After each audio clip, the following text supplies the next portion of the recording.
बागेश्वर धाम वाला बाबा धीरेन्द्र शास्त्री डरपोक है, ये मैं नहीं कह रहा हूं, बल्कि उसने खुद साबित कर दिया है।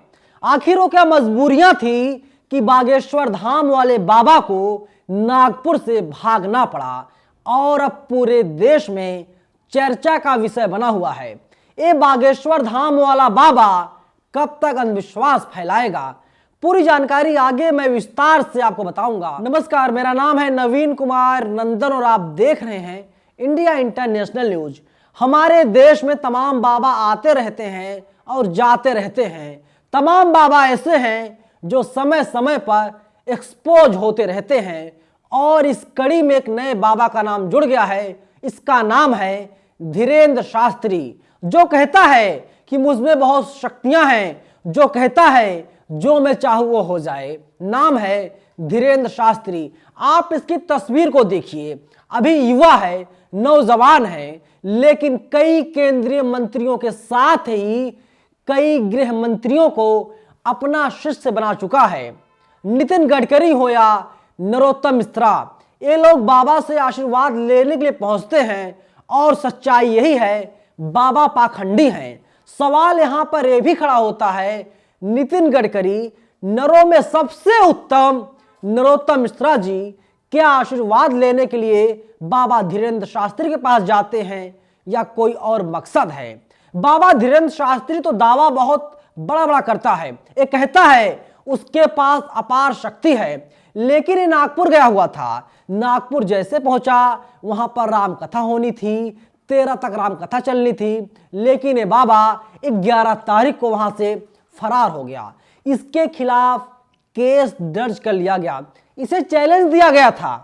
कुछ लोगों को रैंडमली उठाया जाएगा और उसके बारे में ये बाबा सच सच बता दे, बाबा को 30 लाख रुपए नगद इनाम दिया जाएगा। लेकिन बाबा के पास कोई ऐसी दैवीय शक्ति नहीं है। बाबा ने अपने पांव पीछे खींच लिए और इसके बाद नागपुर से 9-2-11 हो गया। इसका काम है अंधविश्वास फैलाना, इसका काम है लोगों को बरगलाना, जादू टोना करता है।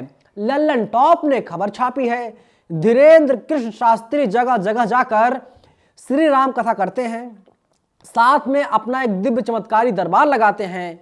मानने वाले बहुत महिमा मंडन करते हैं। इस दरबार में बाबा को आपके बारे में सब पता होता है। ऐसी ही एक श्री राम चरित्र चर्चा महाराष्ट्र के नागपुर में आयोजित हुई थी।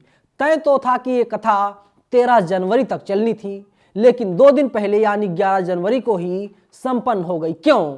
दरअसल नागपुर की एक संस्था ने धीरेन्द्र शास्त्री पर जादू टोना और अंधश्रद्धा फैलाने का आरोप लगाया और इस वजह से धीरेन्द्र शास्त्री को अपना कार्यक्रम छोड़ करके जाना पड़ा। अंधश्रद्धा उन्मूलन समिति के अध्यक्ष श्याम मानव ने कहा कि दिव्य दरबार और प्रेत दरबार की आड़ में धीरेन्द्र शास्त्री जादू टोना को बढ़ावा देते हैं। देव धर्म के नाम पर आम लोगों को लूटने, धोखाधड़ी और शोषण भी किया जा रहा है।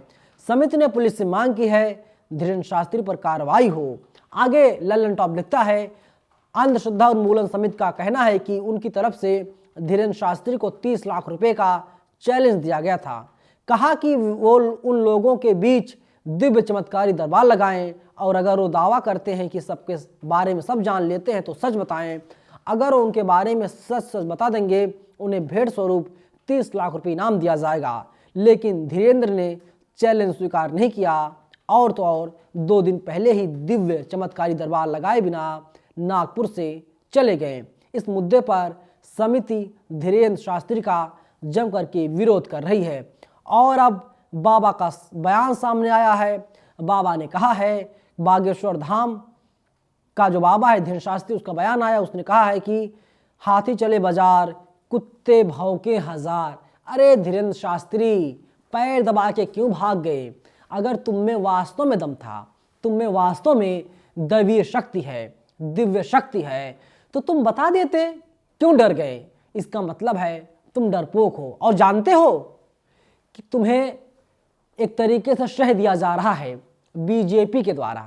तमाम ऐसे सत्ताधारी नेता हैं जिनके द्वारा आपको शह मिल रहा है, तभी आप यहाँ पर हैं। और सही मायने में तो आपके ऊपर केस दर्ज होना चाहिए या नहीं दर्ज होना चाहिए का डिसीजन तो पुलिस करेगी। लेकिन अगर वास्तव में आपके पास कोई शक्ति थी, दैवी शक्ति थी, तो आप जवाब देते। आप कायरों की तरह पीठ दिखाकर नहीं भागते। अब पूरा भारत आपसे सवाल पूछ रहा है, बाबा कहाँ चली गई आपकी दिव्य शक्ति? आप कहते हैं बड़े बड़े लोग आपके यहाँ आते हैं, चढ़ावा चढ़ाते हैं, आप में अपार शक्तियाँ हैं, तो अपार शक्ति के बारे में आपने लोगों को क्यों जानकारी नहीं दी? एक समिति के द्वारा चैलेंज किया गया तो आपको चाहिए था आप चैलेंज स्वीकार करते और आपको 30 लाख रुपए बैठे बिठाए मिल जाते। लेकिन सच्चाई यही है, आप देश में, समाज में, मध्य प्रदेश में नफरत बो रहे हैं, पाखंड का प्रचार कर रहे हैं, अंधविश्वास फैला रहे हैं और आपके ऊपर अभी तक कोई कार्रवाई नहीं हो रही है। पता है क्यों? क्योंकि तमाम नेताओं का शह आपको लगातार मिल रहा है। दोस्तों, आपकी क्या राय है? ये जो धीरेन्द्र शास्त्री है, जो खुद को दैवी शक्ति से भरपूर इंसान बताता है, उसके बारे में आप लोग क्या सोचते हैं? आप लोग अपनी राय हमें ज़रूर बताइएगा। और अभी तक अगर आपने चैनल को सब्सक्राइब नहीं किया है, आप सब्सक्राइब कर लीजिए, क्योंकि ऐसी ही असली खबरें आपको सिर्फ यहीं पर मिलती हैं। कोई टीवी वाला, कोई अखबार वाला ऐसी खबरों को नहीं दिखाता। धन्यवाद।